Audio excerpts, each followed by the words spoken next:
प्रिय विद्यार्थियों, नमस्कार। आज के इस वीडियो में हम तुलनात्मक राजनीति पे चर्चा करेंगे। तुलनात्मक राजनीति से तात्पर्य राजनीति विज्ञान के कुछ उप विषय से है, जिसमें विभिन्न राजनीतिक व्यवस्थाओं, देशों, संविधानों, दल प्रणालियों आदि की तुलना की जाती है। यह राजनीतिक दर्शन जितनी ही प्राचीन है, अरस्तु को तुलनात्मक राजनीति का पिता कहा जाता है। अरस्तु का संविधानों का सिद्धांत थियोरी ऑफ कॉन्स्टिट्यूशन या क्रांति का सिद्धांत थियोरी ऑफ रिवोल्यूशन तुलनात्मक राजनीति के प्राचीनतम उदाहरण है। यह पद्धति प्रमुख विशेषताओं को समझाने की दृष्टि से महत्वपूर्ण है, क्योंकि हम लोकतंत्र को तब बेहतर रूप से समझ सकते हैं जब हम इसकी तुलना सर्वसत्तावादी प्रणाली से करते हैं। इस विषय का विकास किस प्रकार हुआ, इस संबंध में हम जानकारी कर लेते हैं। इसको विस्तृत रूप से दो चरणों में बांटा जाता है, प्रथम चरण और द्वितीय चरण। प्रथम विश्व युद्ध तक वह प्रमुख रूप से द्वितीय विश्व युद्ध तक था। प्राचीन काल से लेकर प्रथम विश्व युद्ध तक वह द्वितीय विश्व युद्ध तक, और जो द्वितीय चरण है वह द्वितीय विश्व युद्ध से वर्तमान तक है। तुलनात्मक राजनीति की विशेषताएं। इसकी प्रथम विशेषता यह है, परंपरागत तुलनात्मक राजनीतिक विशेषताएं। क्षमा करिए, परंपरागत तुलनात्मक राजनीतिक जो प्रथम विशेषता है वह है, प्रथम विश्व युद्ध तक वह प्रमुख रूप से द्वितीय विश्व युद्ध तक दक्षिण के देश उपनिवेश थे, अतः उनके पास स्वतंत्र राजनीतिक प्रणाली का अभाव था। अतः तुलनात्मक राजनीति का ध्यान पश्चिमी देशों तक सीमित था। अर्थात जब तक एशिया अफ्रीका के देश उपनिवेश बने हुए थे, गुलाम बने हुए थे यूरोपियन शक्तियों के, तब तक चूंकि उनकी स्वयं की स्वतंत्र राजनीतिक प्रणाली नहीं थी, इसलिए तुलनात्मक राजनीति से तात्पर्य था यूरोपीय देशों की राजनीति का तुलनात्मक अध्ययन। उनमें जो एशिया अफ्रीका के देशों की राजनीतिक प्रणालियों का अध्ययन शामिल नहीं था। द्वितीय विश्व युद्ध तक अध्ययन की पद्धति पारंपरिक थी। उदाहरण के लिए विधिक संवैधानिक पद्धति पर ध्यान दिया जाता था, विद्वानों का ध्यान संविधानों की तुलना पर था। यह मान लिया जाता था कि जो कानून और संविधान में जो बात कही गई है, व्यवहार में भी वह अक्सर लागू होती है।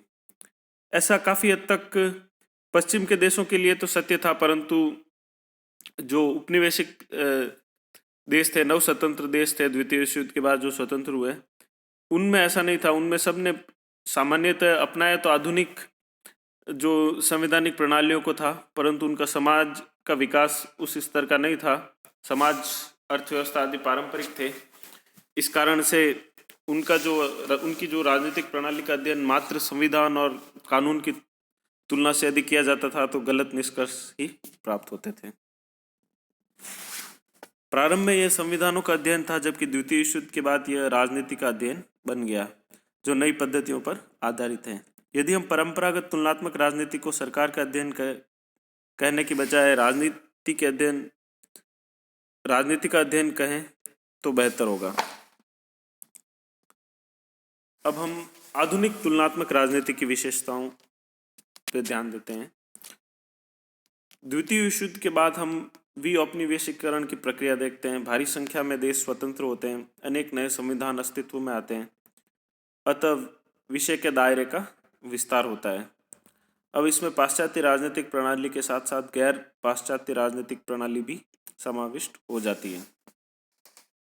दूसरी प्रमुख विशेषता है, न केवल यह दायरा अपितु पद्धति भी बदल जाती है। द्वितीय विश्व युद्ध के बाद हम व्यवहारवादी प्रणाली को देखते हैं, जो कि व्यवहारवादी क्रांति के परिणाम स्वरूप था।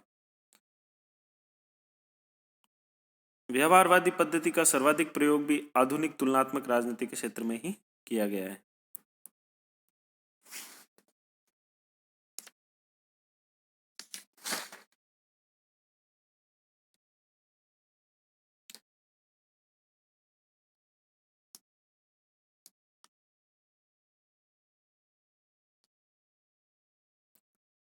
एक बार हम पुनः जो परंपरागत तुलनात्मक राजनीति है उस पे पुनः एक बार रिवीजन के लिए ध्यान से उसके बारे में जान लेते हैं। द्वितीय विश्व युद्ध तक जिस तरीके से तुलनात्मक राजनीति का अध्ययन किया जाता था उसे परंपरागत तुलनात्मक राजनीति कहते हैं। इसकी विशेषताएं क्या थी? ये उदार पाश्चात्य लोकतंत्रों पर ध्यान देने तक सीमित थी। यह विधिक व संवैधानिक विधिक संस्थागत दृष्टिकोण से प्रभावित थी।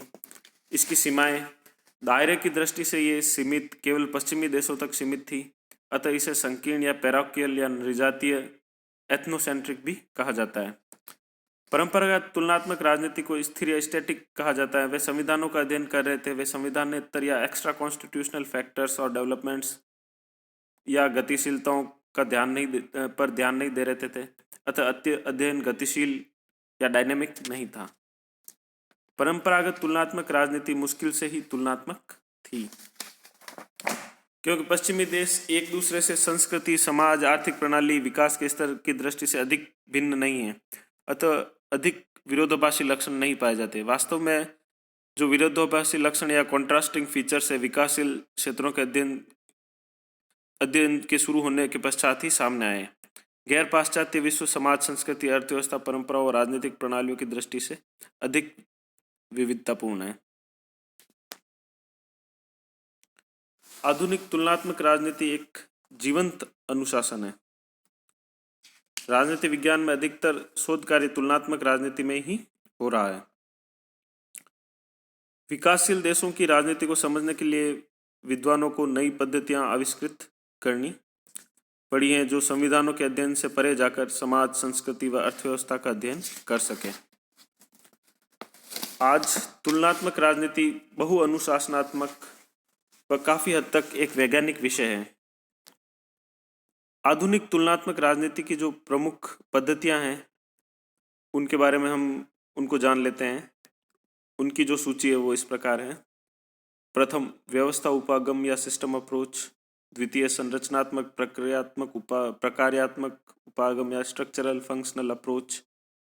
तीसरी है राजनीतिक विकास या पॉलिटिकल डेवलपमेंट। चौथी है राजनीतिक आधुनिकीकरण या पॉलिटिकल मॉडर्नाइजेशन। पांचवी है राजनीतिक संस्कृति या पॉलिटिकल कल्चर। छठी है राजनीतिक अर्थशास्त्र या पॉलिटिकल इकोनॉमी अप्रोच। और सातवीं है राजनीतिक समाजशास्त्र या पॉलिटिकल सोशियोलॉजी अप्रोच। व्यवस्था उपागम। राजनीतिक सिद्धांत व तुलनात्मक राजनीति में व्यवस्था उपागम समान ही है। यह डेविड ईस्टन से संबंधित है। अंतरराष्ट्रीय राजनीति में व्यवस्था सिद्धांत भिन्न है व मार्टिन कैपलान द्वारा दिया गया है। व्यवस्था उपागम यह व्यवहारवादी उपागम का एक उदाहरण है। डेविड ईस्टन राजनीति के अध्ययन को वैज्ञानिक बनाना चाहते थे, अतः उन्होंने व्यवहारवादी पद्धति के 8 बौद्धिक आधार दिए। व्यवहारवादी पद्धति अंतर्विषय के इंटरडिसिप्लिनरी अप्रोच को अपनाने की अनुशंसा करती है। यह सिद्धांत अंतर्विषयक पद्धति का एक उदाहरण है। जीव विज्ञान के सामान्य व्यवस्था सिद्धांत जनरल सिस्टम थियोरी के आधार पर सभी समाज विज्ञानों को सभी समाज विज्ञानों में व्यवस्था सिद्धांत का विकास हुआ है। समाजशास्त्र या सोशियोलॉजी में व्यवस्था सिद्धांत का प्रयोग करने का श्रेय टालकॉट पार्सन्स को दिया जाता है सर्वप्रथम, और राजनीतिक विज्ञान में व्यवस्था सिद्धांत को अपनाने का श्रेय डेविड ईस्टन को है। अब इस उपागम को क्यों अपनाया गया, इसके पीछे क्या विचार था, आइए उसको जानते हैं।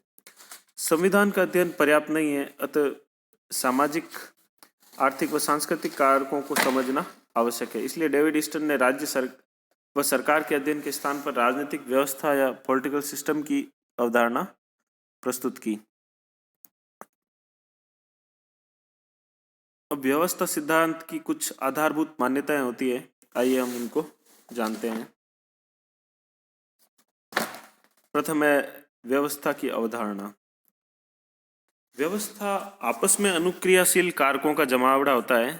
अंग्रेजी में हम ऐसा कह सकते हैं जैसे कि system is a set of elements in the state of interaction.